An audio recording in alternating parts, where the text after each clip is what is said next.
राहुल गांधी नामांकन दाखिल करने के लिए अमेठी पहुंच चुके हैं। यहां इस बार भी उनका मुकाबला केंद्रीय कपड़ा मंत्री स्मृति ईरानी से है। 2014 के लोकसभा चुनाव में स्मृति ईरानी करीब 1 लाख वोटों से हार गई थी, लेकिन इस बार मुकाबला कांटे का है। इस बीच कांग्रेस नेता प्रमोद तिवारी ने दावा किया है कि राहुल गांधी 2019 लोकसभा चुनाव में 5 लाख वोटों से जीतेंगे। बॉलीवुड अभिनेत्री उर्मिला मातोंडकर लोकसभा चुनाव के लिए जमकर कांग्रेस का प्रचार कर रही हैं।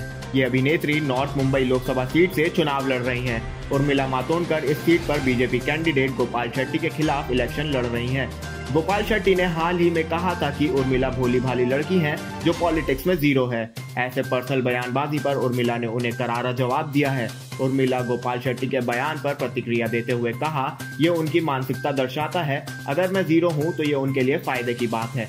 मैं एक्ट्रेस हूँ और साथ ही औरत भी हूँ, तो हर किसी के पास कहने का मौका है। वो कहकर अपनी सोच दिखाए, मैं तो अपने हिसाब से चलूंगी।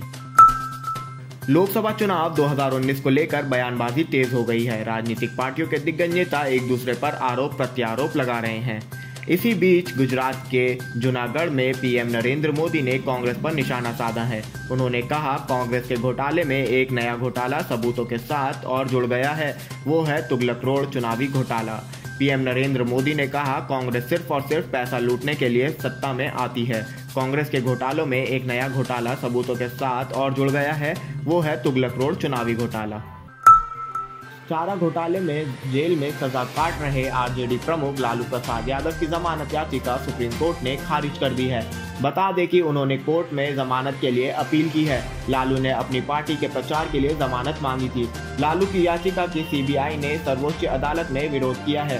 सीबीआई ने कहा कि 4 अलग अलग चारा घोटालों के मामले में सम्मिलित रूप से 27 साल की सजा काट रहे लालू जब इतने दिनों तक अस्पताल में भर्ती रहे हैं, तो वह चुनाव प्रचार के लिए कैसे फिट हो सकते हैं।